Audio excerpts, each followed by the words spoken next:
चाचा का कहें आयांश के जीवन बचे के चाहिए कि ना बच्चे के चाहिए। बचे के चाहिए हाँ। का कहें जनता से का अपील करें जनता से ये अपील करें कि एगो बच्चा के जान बचा के हमने के पुण्य कमाई जाओ। बहुत बढ़िया चाचा जनता से अपील को के कहल जाओ कुछ दान कल जाओ कि हमने के पुण्य कमाई जाओ कि बच्चा के जान बच जाओ तो आगे वाला भविष्य के लिए हम अच्छा हो जाए। भैया थोड़ा सा उतर के गाड़ी से आ जाएं प्लीज। गाड़ी लगा दी अपन 1 मिनट गाड़ी लगा दी एज लगा दी कोनो दिक्कत नहीं एज लगा दी 1 मिनट के बाद कोनो ना हो भीड़ कोनो बात नहीं के भीड़ हो तो का होई एगो बच्चा के जान बचाओ के बाद भीड़ होई तो कोनो बात नहीं के आ जाए रे आयांश के बारे में बताएं भैया के मालूम नहीं कि आयांश के यहाँ आयांश एक ऐसा बच्चा है जिसको एक बहुत ही मतलब दुर्लभ बीमारी है।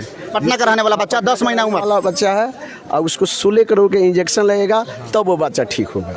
इसलिए मैं लोगों से हमारे ये नहीं हो रहा बा कि वो लड़का सब कोई मदद करो जेगा मोदी जी का प्रधानमंत्री लोग बने बा होगा ये लड़का का मदद करो हर पैसा से होके सुविधा से होके तो लड़का का मदद करे के चाहिए। मदद करें एकदम करें बिल्कुल सब कोई मदद जेकरा जितना शक्ति होके 10 20 200 450 ओकर एथी लेके हमें भेज दो लोगिन ठीक हो जाई। का कहें चाचा आयांश के मदद होके के चाहिए मदद होके चाहिए।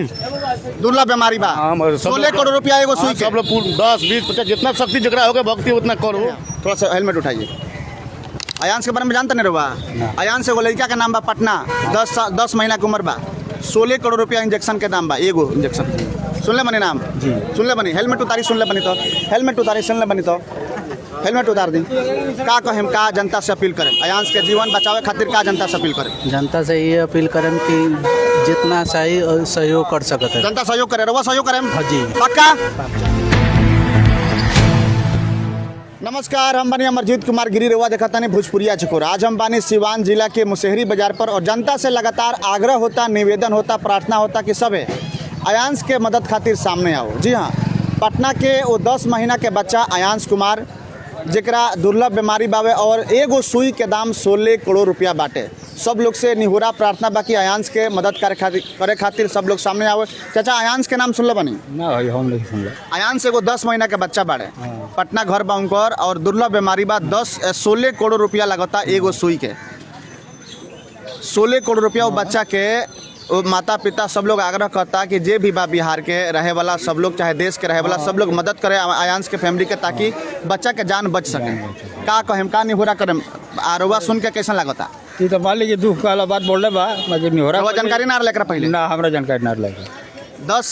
10 महीना के बच्चा आयांश कुमार नाम बा पटना का रहे वाला 16 करोड़ रुपया लगता इंजेक्शन के दुर्लभ बीमारी बावे और देश के तीसरा बच्चा आयांश कुमार का कहें एकरा ऊपर हम का कह सकते हैं गोली के बारे में जनता से निहोरा करम जनता से अपील का अपील करम जनता से बताई हमरा के पूरा जनता से निहोरा बा प्रार्थना बा कि आयांश के जान बचाओ जाओ का बचाओ जाओ और बच्चा के जान बचाओ जाए दूसरा बच्चा के सतर्क कल जाओ कि आगे आवे वाला फ्यूचर में ऐसा ना हो ऐसा ना होके के चाहिए ये होके के चाहिए मदद करम रहुआ आयांश के मदद करे खातिर प्रार्थना करम सब जनता के बिहार के जनता देश के घर घर घूम के आदमी प्रार्थना करे। चाचा के मालूम नहीं का आयांश के बारे में बताई रहुआ चाचा के का बीमारी सुनिए यहाँ से देखो देश में तीसरा बच्चा है बीमारी पड़ गई बा एगो बीमारी है आ हमने के कर्तव्य बनता कि हर बच्चा के घर घर घूम के समझाओ जाओ कि सुरक्षित रहसन साफ सुथरा रखसन यह नु बच्चा के मदद खातिर जनता से अपील करें अपील करल जाए ना और जनता से अपील कर रहुआ मदद करें काहे ना करें का जनता से अपील करें करी का जनता से अपील करें जनता से अपील करें कि मदद कर जाओ बच्चा के। सब लोग मदद करो एक आदमी के मदद करले से ना होई 16 करोड़ रुपया कोनो कम ना भइल एगो सुई के दाम बा 16 करोड़ रुपया और बच्चा के दुर्लभ बीमारी बा पटना के रहे वाला आयांश कुमार वो बच्चा के माता पिता पूरा देश के जनता अपील करता कि जे भी रहे वाला बा वो बच्चा के मदद करे। फेसबुक पर गूगल पर सर्च करी कि आयांश कुमार केकर नाम बा आयांश कुमार के माता पिता के अकाउंट नंबर फोन पे गूगल पे नंबर ले करके और आयांश के फैमिली के आयांश के परिवार के मदद करी ताकि वो बच्चा के जान बच सको। का कहें चाचा हाँ बच सको 50 100 200 400 10 20 50 जी चाचा हाँ का बोलते रहे चाचा बोली जेकरा जितना शक्ति होके 10 20 200 450 ओकर एथी लेके हमें भेज दो लोगिन ठीक हो जाई। का कहें चाचा आयांश के मदद होके के चाहिए मदद होके चाहिए। दुर्लभ बीमारी बा 16 करोड़ रुपया एगो सुई के सब लोग 10 20 50 जितना शक्ति जगरा होगा भक्ति उतना करो। बिल्कुल का नहीं हो रहा करम का आवेदन करम का प्रार्थना करम देश के जनता पब्लिक से हमारे ये नहीं हो रहा बा कि वो लड़का के सब कोई मदद करो जेंगा मोदी जी का प्रधानमंत्री लोग बनैले बा होंगे ये लड़का के मदद करो हर पैसा से होके सुविधा से होके वो लड़का के मदद करे के चाहिए जरूर मदद करें, एकदम करे। बिल्कुल सब कोई मदद करे। और गूगल पर जाकर के अयांश के बारे में रुआ सर्च कर सकता नहीं, हमारा चैनल के माध्यम से रुआ अयांश के बारे में जान सकता नहीं। अयांश के परिवार के अकाउंट नंबर गूगल पे फ़ोन पे रुआ ले सकता नहीं। ये वीडियो के जब एडिटिंग हुई तो मैं हम वीडियो पर डाल दूँ सर, हमने क्या कि रुआ जी डाल सकता नहीं, अकाउंट नंबर पर मदद दे सकता नहीं। काहे कि ये देश के तीसरा बच्चा बा और दुर्लभ किस्म के बीमारी बा, 16 करोड़ रुपया इंजेक्शन के दाम बा। चाचा हमारे साथ में बनी, अयांश के नाम सुन ले बनी, अयांश के नाम हम सुने हैं। सुने हैं आप? हाँ जी सुने हुए। अयांश का नाम सुने हैं? यस सुने। क्या जानते हैं अयांश के बारे में, क्या जनता से अपील करेंगे? अयांश के बारे में ये सुने हैं कि उनको एक ऐसा दुर्लभ बीमारी है जो बच्चा को कई करोड़ की इंजेक्शन लगेगा, 16 करोड़ का इंजेक्शन जिससे वो ठीक होगा। मात्र दुनिया में 1-2 केस ऐसी पाई गई जिसमें ये भी तीसरा बच्चा। हाँ तीसरा बच्चा है। तो मैं लोगों से ये अपील करूँगा, रुक जाइए, आपसे भी पूछेंगे हम, रुक जाइए। मैं लोगों से मैं ये अपील करूँगा कि इस बच्चे के लिए लोग ज़्यादा से ज़्यादा दान दें ताकि ये बच्चा बच जाए। आप मदद करेंगे सर? जरूर मदद सामने आएंगे? एकदम आएंगे, बिल्कुल सब लोग सामने आई मदद करें। क्या कहें? अयांश के नाम सुन ले बनी? अयांश के नाम नहीं सुन ले भैया, थोड़ा सा उतर के गाड़ी से आ जाएं प्लीज़। गाड़ी लगा दी अपन, 1 मिनट, गाड़ी लगा दी, एज लगा दी, कोनो दिक्कत नहीं, एज लगा दी 1 मिनट के बाद कोनो ना हो भीड़, कोनो बात नहीं के भीड़ होई तो का होई, एगो बच्चा के जान बचाओ के बाद भीड़ होई तो कोनो बात नहीं के आ जाए। अयांश के बारे में बताएं भैया, के मालूम नहीं क्या अयांश के? हाँ अयांश एक ऐसा बच्चा है जिसको एक बहुत ही मतलब दुर्लभ बीमारी है। पटना का रहने वाला बच्चा, 10 महीना उम्र वाला बच्चा है और उसको 16 करोड़ के इंजेक्शन लगेगा तब वो बच्चा ठीक होगा। इसलिए मैं लोगों से अपील करूंगा, मैं भी एक राहगीर हो जाते हुए मैंने देखा, इनका नाम भी सुना हुआ, बहुत ऐसे चैनल देखते हैं, बहुत अच्छे मैंने चैनल वाले हैं। तो मैं इस चैनल के माध्यम से लोगों से जो भी मेरी आवाज़ को सुनते होंगे, मैं BRP सिद्धवलिया, मेरा नाम मोहम्मद मुस्लिम है, मैं BRP सिद्धवलिया, मैं अपील करता हूँ यहाँ के लोगों से, अगर मेरी आवाज़ और जगह भी जाती हो तो मैं लोगों से अपील करूँगा कि वे लोग ज़्यादा से ज़्यादा मदद करें ताकि ये बच्चा की जान बच जाए।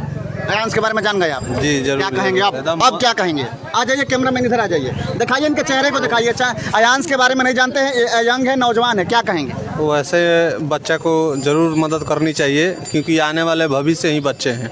अगर बच्चा ही बचेगा तभी आपका भविष्य उज्जवल होगा, लोगों से अपील आप कर रहे हैं, आप मदद करेंगे अयांश के माता पिता को? जरूर जो हो सकेगा हम मदद करेंगे। कहाँ से मदद करेंगे? कैसे आपको अकाउंट नंबर मिलेगा? कैसे गूगल पे फ़ोन पे नंबर मिलेगा? मिल ही जाएगा, अगर कोई भी अगर उस आप भोजपुरिया झकोरा के चैनल के माध्यम से ले सकते हैं, सच तक न्यूज़ है, सच तक के माध्यम से ले सकते हैं। गूगल पे जाइए और अयांश सर्च कीजिए, अयांश मांगे जीवन सर्च कीजिए, आपको सब डिटेल्स मिलेगा, मदद कीजिए। आप क्या अपील करेंगे जनता से? जनता से हमारा आखिरी यही अपील है कि इनके चैनल के माध्यम से जो भी है मदद करने वाले वो मदद करें। आप मदद करेंगे ना सर? जी जरूर। अयांश के बारे में जान गए ना? जी जान गए। चलिए, और आदमी लोग से बात हुई और अयांश के बारे में जानते हैं आप? थोड़ा सा हेलमेट उठाइए। अयांश के बारे में जानते नहीं रहुआ? अयांश एगो लड़का का नाम बा, पटना, 10 महीना की उम्र बा, 16 करोड़ रुपया इंजेक्शन के दाम बा, एगो इंजेक्शन। सुन ले बनी नाम? जी सुन ले बनी। हेलमेट उतारी, सुन ले बनी तो हेलमेट उतारी, सुन ले बनी तो हेलमेट उतार दी। का कहें, का जनता से अपील करें? अयांश के जीवन बचावे खातिर का जनता से अपील करें? जनता से ये अपील करें कि जितना सही सहयोग कर सकते हैं जनता सहयोग करे, रहुआ सहयोग करें? हाँ जी पक्का। चलिए, बहुत बहुत धन्यवाद। अयांश के बारे में का जानता रहुआ? अयांश के बारे में जानता नहीं? अयांश के बारे में हम नहीं जानत, कुछ नहीं जानत। अयांश पटना के रहे वाला बच्चा, 10 महीना की उम्र बा, दुर्लभ किस्म के बीमारी बा, सुई लगी, एगो सुई के दाम बा 16 करोड़ रुपया। माता पिता पूरा देश के जनता से, बिहार के जनता से, सिवान के जनता से, गोपालगंज के जनता से प्रार्थना करता कि सब लोग चंदा के रूप में मदद करें अयांश के, ताकि जान बच जाओ 10 महीना के बच्चा की। तो 1-1 रुपया अगर चंदा के रूप में हमने के दान कर देव सन तो बच्चा के जान बच सकता। तो मदद करें, एकदम सहयोग करे। जनता से क्या करें? पूरा जनता से हम सहयोग करे के अपील करे, अपील करते हैं। हाँ एकदम वो सहयोग करें। हाँ हम सहयोग करें। नंबर गूगल पे फ़ोन पे कहाँ से मिली रहुआ?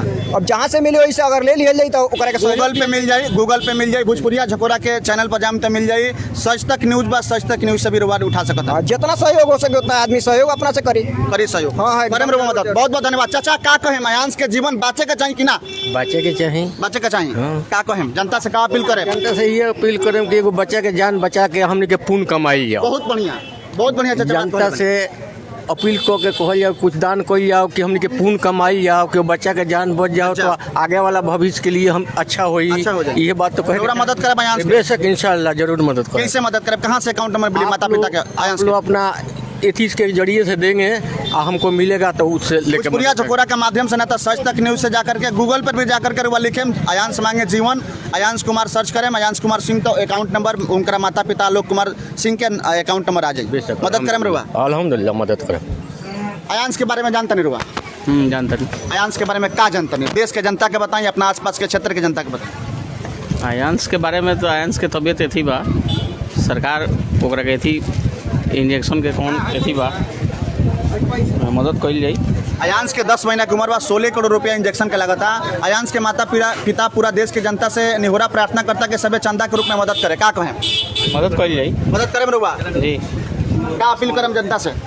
सबके मदद करो। सबको मदद करो जी। और कहाँ से मदद करें? कहाँ से अकाउंट नंबर, गूगल पे, फोन पे नंबर मिली? मिल जाई मोबाइल पे बा नंबर। मोबाइल पे बानो मदद कर दन रुआ? जी पक्का? पक्का। चलिए बहुत बहुत धन्यवाद। अयांश के नाम सुन ले बनी? अयांश एगो 10 महीना के बच्चा बड़े पटना के रहे वाला, उनका दुर्लभ किस्म के बीमारी बा, एगो सुई के दाम 16 करोड़ रुपया बा। उनकर माता पिता पूरा देश के जनता से निहोरा प्रार्थना करता कि सभी चंदा के रूप में मदद करे ताकि अयांश के जीवन बच जाओ। अब क्या कहें? तो बहुत बढ़िया सुंदर बात बा, करे के चाहिए चंदा, मदद करके चाहिए। करे के चाहिए। क्या कहें हम सब लोग से, देश के जनता, बिहार के जनता, अपना आसपास के जनता से क्या निहोरा करे? हम निहोरा करे कि सबको यथाशक्ति जितना उतना दे के ओकरा के मदद करो। बिल्कुल, बहुत बहुत धन्यवाद। चाचा अयांश के नाम सुन ले बनी? अयांश पटना के अयांश, ना नहीं 10 महीना का बच्चा, दुर्लभ किस्म के बीमारी बा, 16 करोड़ रुपया सुई के दाम बा, बाहर से सुई आई, विदेश से सुई आई, 10 महीने का बच्चा बड़े पटना का रहे वाला। माता पिता देश के जनता से आग्रह करता कि सभी मदद करे ताकि अयांश के जान बच जाओ। का कहें? बेशक मदद कर जाई, जैसे भी हो जाए तो वही मदद कर बच्चा। मदद करे रहुआ? हाँ मदद करे, सामने आवतन मदद करे। हाँ। देश के जनता से का कहें? अपना आसपास के क्षेत्र के जनता से का कहें? हम कहे भी जे हर आदमी जो बच्चा खातिर मदद करो, जैसे भी हो, जैसे जिस तरह भी हो वो मदद करे के चाहिए। रहुआ कैसे मदद करें? हम कहाँ से अयांश के फैमिली के अकाउंट नंबर गूगल पे मिली? और वह के माध्यम से हमारा चैनल के माध्यम से सच तक न्यूज़ से ले सकता नहीं, ना तो गूगल पे जाके अयांश कुमार सिंह सर्च करें तो वह पूरा अकाउंट डिटेल्स मिल जाए, गूगल पे, फोन पे नंबर मिल जाए। ठीक है, मदद करें रहुआ? हाँ इंशाल्लाह जरूर। बिल्कुल। तो लगातार भोजपुरिया चकोरा अपील करता कि अयांश के मदद कर जाओ और अयांश के जीवन के बचाओ जाओ, काहे कि जरूरी बा बिहार के बेटा के जीवन बचाओ जरूरी बा। लगातार माता पिता देश के जनता से, बिहार के जनता से, आसपास के जनता से अपील करता कि अयांश के जीवन बचाओ जाओ। और यह चकोरा भी एगो मुहिम के तहत काम करता कि अयांश के जीवन बचाओ जाओ और आसपास के जनता, देश के जनता जितना शक्ति होके उतना जनता जौन बा कि अयांश के फैमिली, अयांश के माता पिता के मदद करे ताकि अयांश के जान बच जाओ। आज हम रही सिवान जिला के मुशहरी बाजार से। कैमरा के पीछे हमारे सहयोगी अंकित कुमार के साथ। धन्यवाद।